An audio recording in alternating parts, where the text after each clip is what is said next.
Welcome everyone.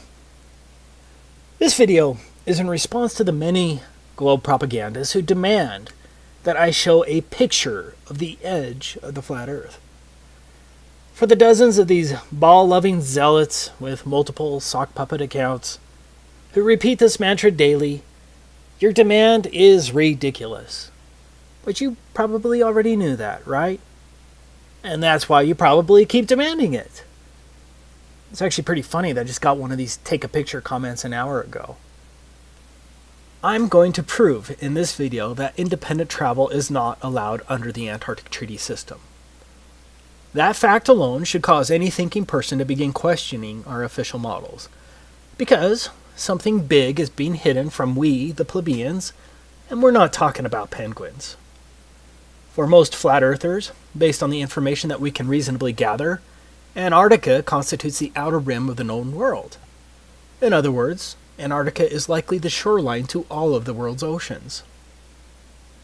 Like a ring magnet, north constitutes the center of our flat earth map, and south is every direction away from the northern center. And before I get a dozen comments claiming that such a magnet is impossible, here's a ring magnet shown here. Notice that south is in every direction away from the center north magnetic pole. This is where the 60th south parallel is on a Mercator map.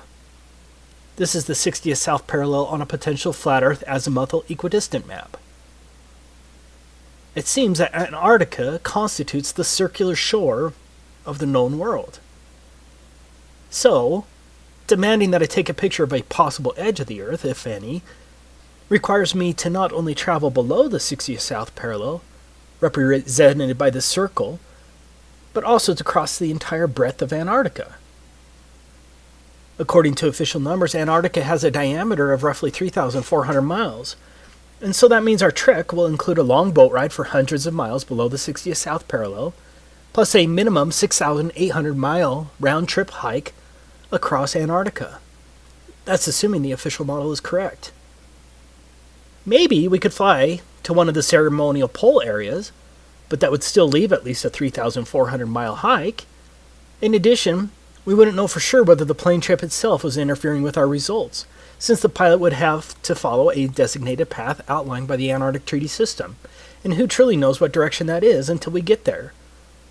In order to be fully confident, we would really need to stick to the ground and have control over our own pathway, where we can control our direct southerly route opposite of the northern magnetic pole. Now, whether Antarctica is a smaller continent next to the outer rim, or whether Antarctica is indeed the shoreline of the known world, I don't know the answer. Flat earthers don't have a government budget to spend $1 billion to hire hundreds of cartographers and fleets of boats and planes to map the entire world. But even if flat earthers had the money, we would still run into the Antarctic problem, which is the point of this video. So, what is the Antarctic problem?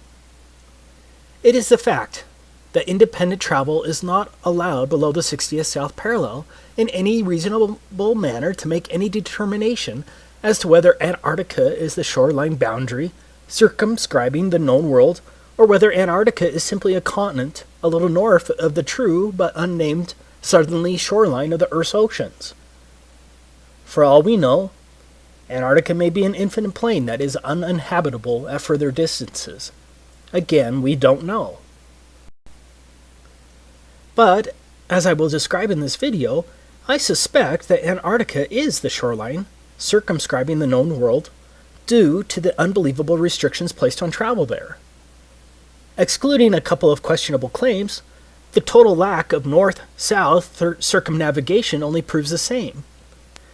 But if I'm not allowed by our governments to independently travel below the 60th south parallel and then to traverse Antarctica over 6,800 miles, then I cannot take a picture of a theoretical edge, dome, or those other lands beyond the South Pole, whatever the case may be.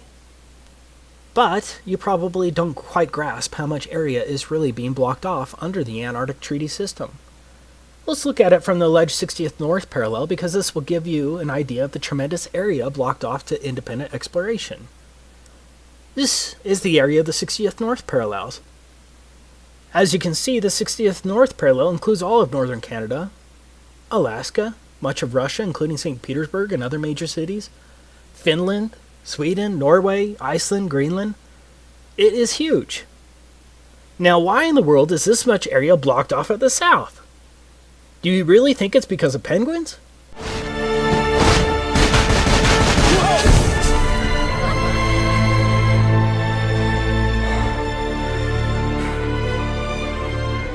You see, first there was just one, now there's thousands of them.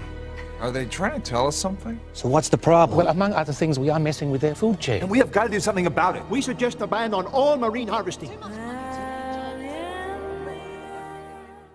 Do you think the child propaganda from Happy Feet is true? The Antarctic Treaty was executed in 1959 and has been in place ever since. Think about it. No country had any real alleged concerns about the environment at that time. One of the more interesting facts is that the Soviet Union also ratified the treaty, and did so from the beginning on December 1st, 1959. Do you really think the Soviets were truly concerned about the penguins and the fragile Antarctic environment? In other words, America, the USSR, and the rest of the major countries of the world remained partners in generally closing Antarctica throughout most of the so-called fake space race, the Cuban Missile Crisis of 1962, the fake moon landings, most of the Cold War, the Vietnam War, the Six-Day War, the Soviet-Afghan War, and the collapse of the Soviet Union, which at that time Russia continued as a signatory in 1992. That's some peculiar cooperation transcending international conflicts, don't you think?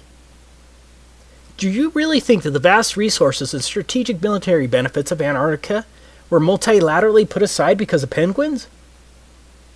Even North Korea has been a signatory since 1987. For some strange reason, the Antarctic Treaty has remained sacrosanct for nearly 60 years, regardless of worldwide conflicts. For the reasonable, objective person, alarm bells should be going off right now. As I was preparing this video, I found something else that's interesting. Out of all the flags of all the countries across the Earth, can you guess which one only shows a map of the country as the emblem of the country? You guessed it. Only one. Antarctica. Yeah, the one country they want you to know the shape of. That doesn't reek of programming, does it? Let me make this clear from the beginning. Travel to Antarctica is more difficult than travel to a military base. Sure, the military base may have a visitor shop near the entrance, but if you go beyond that visitor shop or another designated travel area without clearance, you're going to get arrested, or something worse. I'm sure I already have a few globe shills ready to pounce, armed with various inanities to counter my statement, but let's ignore the global spin. This video is about evidence and facts and the reasonable assumptions based thereon. So let's decide to take a theoretical trip across Antarctica to find the edge, if any. I'm not talking about going to the visitor center along the edge of Antarctica, or an overly expensive cruise to a small ice shelf along the edge with a small excursion, or a flight to one of the multiple ceremonial poles, and then straight back again. Yeah, that's not strange at all. I must reiterate, because I will get a dozen comments telling me to take a cruise or that someone's best friend went to Antarctica. I am not talking about a trip to one of the few designated tourist locations of Antarctica. I'm talking about a real trek, pointed directly south across the entire 3,400-mile breadth of Antarctica and back again to determine whether Antarctica circumscribes the known world and to possibly determine whether there's an edge, a dome, or whatever, and then take a picture of it.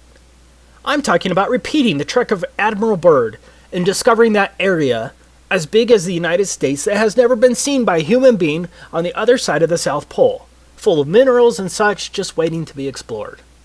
But strangely enough, there's left in the world today an area as big as the United States that's never been seen by a human being. And that's beyond the pole on the other side of the South Pole from Middle America. And I think it's quite astonishing that there should be an area as big as that unexplored. Okay, let's get started with our theoretical trip. So what is required to trek across the entire breadth of Antarctica? Now, I'm in the United States, and so we're going to examine it from the position of a slave of the U.S.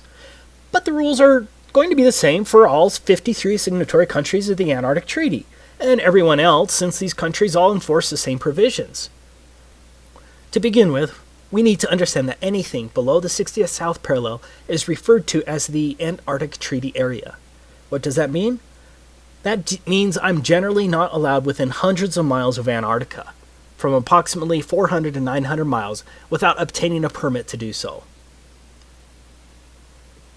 Now, the U.S. government has recorded that some sailors have seen the mountain ranges of Antarctica at 300 miles distance while sailing.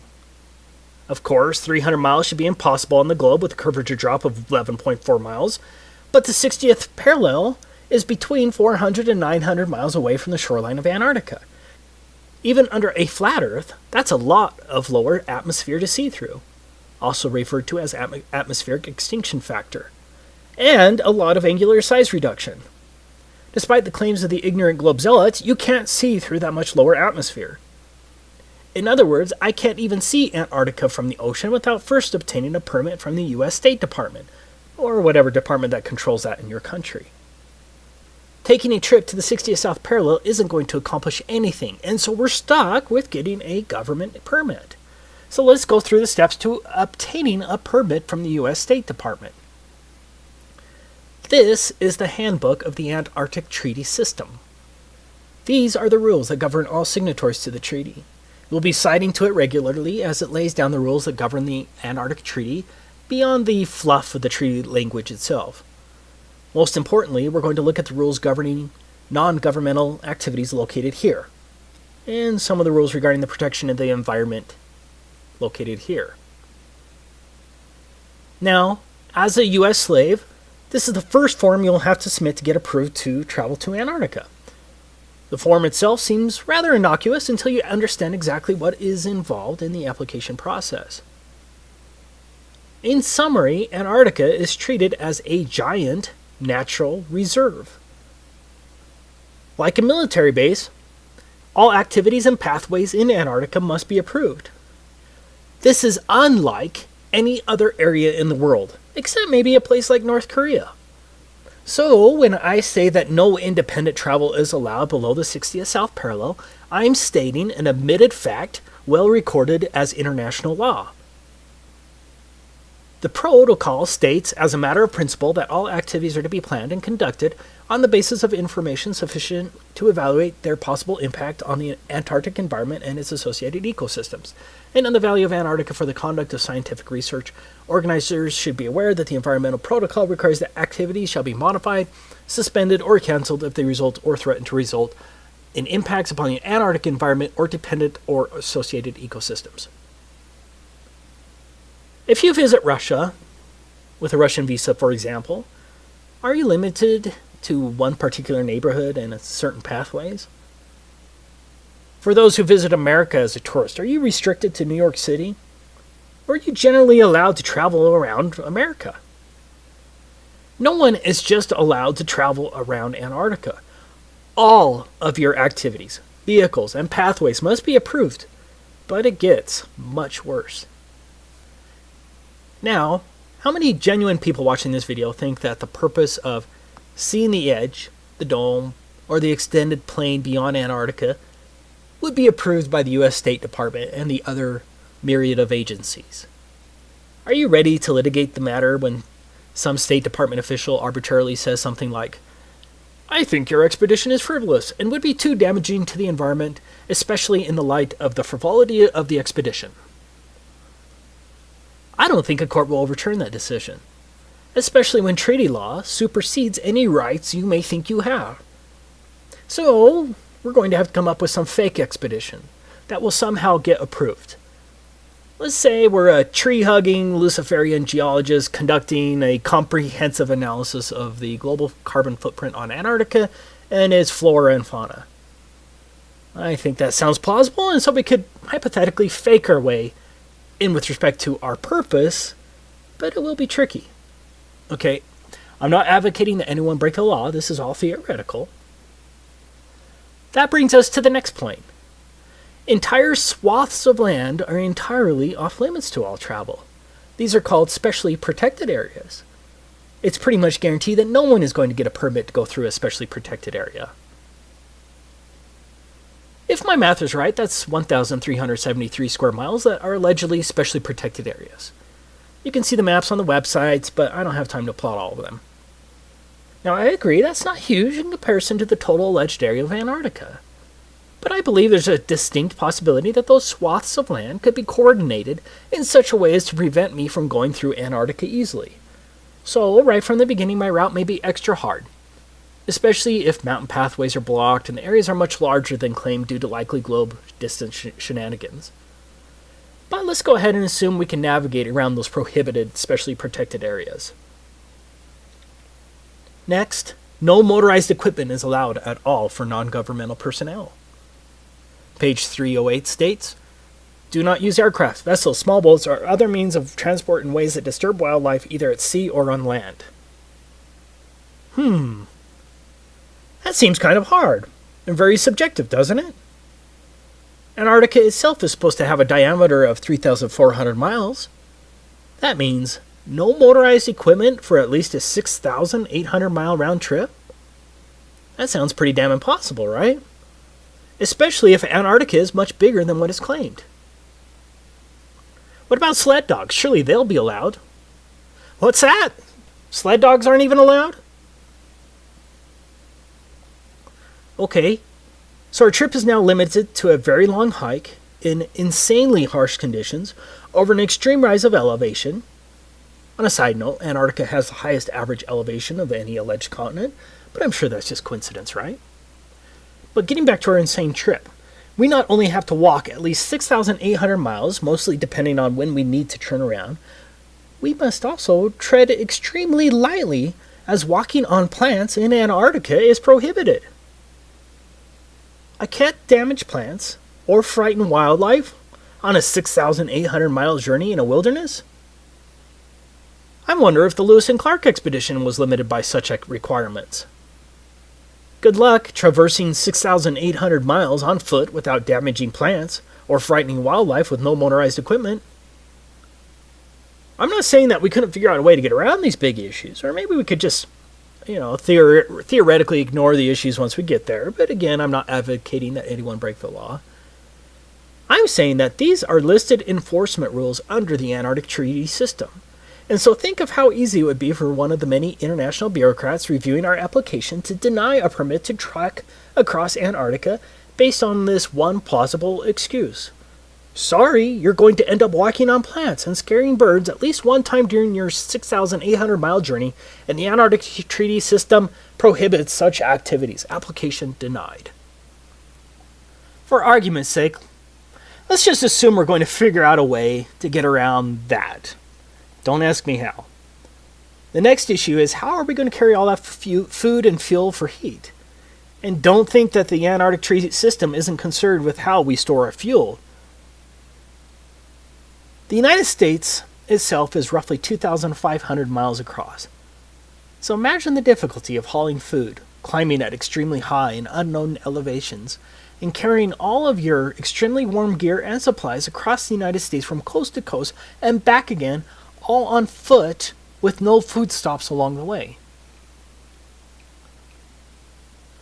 And don't forget, we're going to have to haul our poop as well.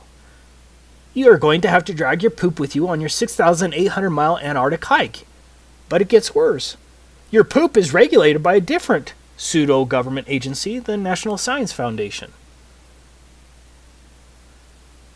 Here's where you can learn about what permit is required if you wanted to dispose of your poop on your 6,800 mile journey if you don't want to carry it. Could you imagine for your next trip to France and the custom agent saying, "Welcome to France. By the way, no vehicles are allowed, no animals are allowed, do not walk on any plants, and here's a bag for your poop. Be sure to bring it back full." If you don't want to carry your poop, you're going to have to get a permit from the National Science Foundation. Enjoy your stay. But here's another and potentially bigger problem. What if there is no edge when you get there, but the conditions only get worse? How many years of supplies can one carry by a handheld sled and some skis? What if Antarctica goes beyond 3,400 miles? What then? When do you turn your back, and how do you prove it? Because the globe shows are just going to call you a liar anyways. Any sane person right now would have to admit that our little trip is impossible, but we have a lot of paid-for apologists for our slave masters who will still somehow claim that I'm lying when I say that independent travel in Antarctica is prohibited. But we're not done. Going back to our form DS4131, in addition to disclosure to other parties to the treaty, the information provided may be shared with the U.S. Environmental Protection Agency to ensure compliance with 40 CFR Part 8 Environmental Impact Assessment of Non-Governmental Activities in Antarctica, as well as with other relevant U.S. agencies. This brings us to one of the most important issues facing us. What is an environmental impact assessment? No country, even North Korea, would ever require an environmental assessment before traveling across their country. It's insane. Here's the definition of an environmental impacts assessment in the U.S. Code of Federal Regulations. Environmental impact assessment means the environmental review process required by the provisions of this part and by Annex 1 of the Protocol, and includes preparation by the operator and U.S. government review of an environmental document and public access to and circulation of environmental documents to other parties and the Committee on Environmental Protection as required by Annex 1 of the Protocol. Well, let's see what the Committee for Environmental Protection says. Article 8 of the Protocol requires the parties to conduct environmental impact assessments for the Antarctic activities and provides 3 levels of assessment according to the potential impacts of each activity. The procedures for environmental impact assessment are detailed in Annex 1 of the Protocol. If a proposed activity is determined in a preliminary stage of assessment to have less than a minor or transitory impact, it may proceed. If an activity is determined as likely to have a minor or transitory impact, then an initial environmental evaluation must be prepared. If an initial environmental evaluation indicates the potential for more than a minor or transitory impact, or if such impact is otherwise determined to be likely, a comprehensive environmental evaluation must be prepared. Draft CEEs are made publicly available and considered by the CEP, which then advises the ATCM, and that's a Antarctic Treaty Consultative Meeting. Comments provided by other parties in the ATCM must be addressed in a final CEE, which is used as a basis for making a decision about whether and how the activity is conducted. Same law as here. It is the comprehensive environmental evaluation that's going to kill our expedition. Here's the regulation, and this applies to all signatories, including North Korea. Any operator who plans a non-governmental expedition that would require a CEE must submit a draft of the CEE by December 1st of the preceding year. Within 15 days of receipt of the draft CEE, EPA will send it to the Department of State, which will circulate it to all parties to the protocol, and forward it to the Committee for Environmental Protection established by the protocol, and publish notice of receipt of the CEE and request for comments on the CEE in the Federal Register, and will provide copies to any person upon request.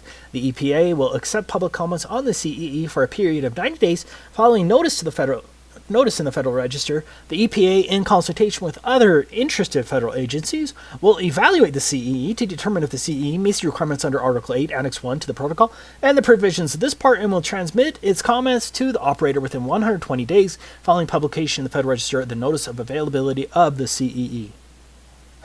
So, now, I'm sure most of you probably just went brain dead when I read that, so let me explain it. First, our CEE, that's our Comprehensive Environmental Evaluation, must pass the EPA's initial review. Not an easy task. Next, the Department of State, along with its Office of Ocean and Polar Affairs Bureau of Oceans, Environment, and Science, must review it.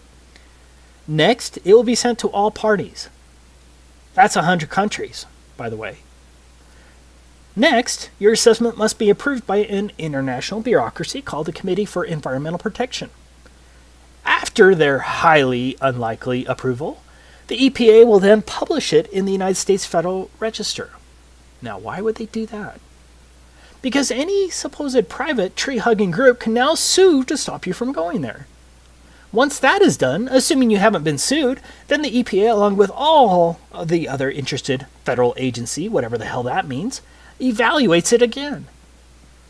Do you realize the amount of legal work this would entail? Do you realize how easy it would be for any one of hundreds of entities or thousands of bureaucrats to halt your expedition? Again, this applies to all countries. One person in the comments of my last Antarctic video claimed that it wasn't necessary in the United Kingdom. Well, he lied. The Environmental or Madrid Protocol is part of the Antarctic Treaty System and applies to all countries. Here is the requirement on the UK application if you're interested. As explained above, for every person in the United States who wants to get a permit to travel across Antarctica, has to first submit the environmental impact assessment to the EPA. You know, the freedom-loving EPA. Beware! Beware! Time is short! EPA! EPA! EPA! Believe me! Believe me!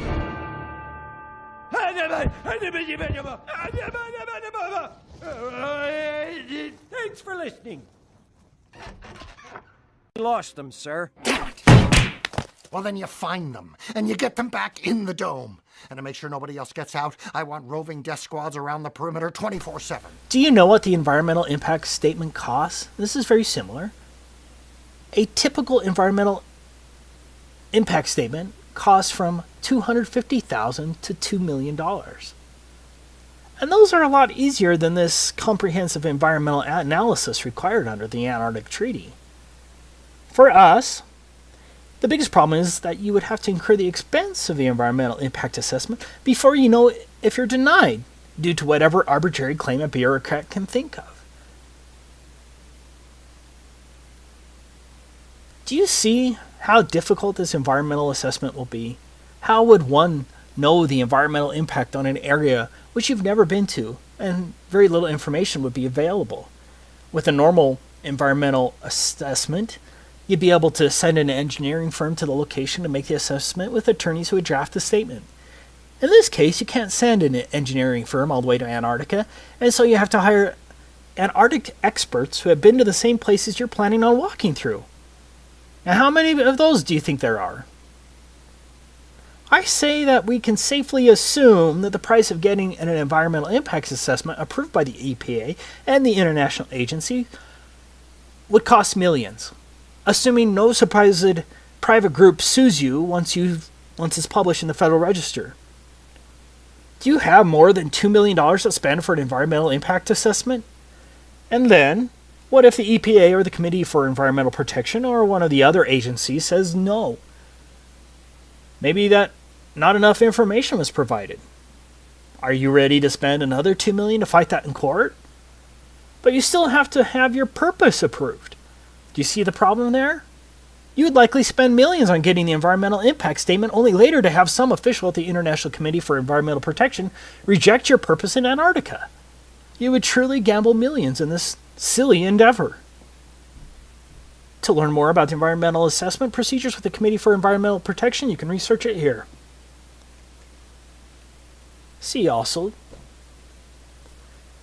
let's get to the final issue we're going to run into. 7 countries claim territorial rights to various parts of Antarctica. Argentina, Australia, Chile, France, New Zealand, Norway, and the United Kingdom all maintain territorial claims in Antarctica. I did find it interesting that the USSR never claimed territorial rights to Antarctica. Yeah. I'm willing to bet that my trip across Antarctica is going to need other permits from other countries based only on territorial claims. Getting more permits or visas from other countries who have alleged territory in Antarctica? Yeah, that shouldn't add too much to our already strained budget. Now, just for the propagandist who's going to claim that's not true, I quote, "The Antarctic Treaty puts aside the potential for conflict over sovereignty for providing that nothing that occurs while the treaty is enforced will enhance or diminish territorial claims." Meaning, the territorial claims trump. So, the next dumb shill who demands that you take a picture of the edge or that anyone can go to Antarctica and see for themselves that it's a continent, be sure to point out what a damn idiot they are, and then share this video because everything in here is fact that anyone can look up, and I'll try to have all the links in the description. Of course, the lying minions from the Ministry of Truth will spin and call you names, but at least the rest of the world will see the liars for who they truly are. This is Taboo Conspiracy, signing off. In case I don't see ya. Good afternoon, good evening, and good night. Yeah.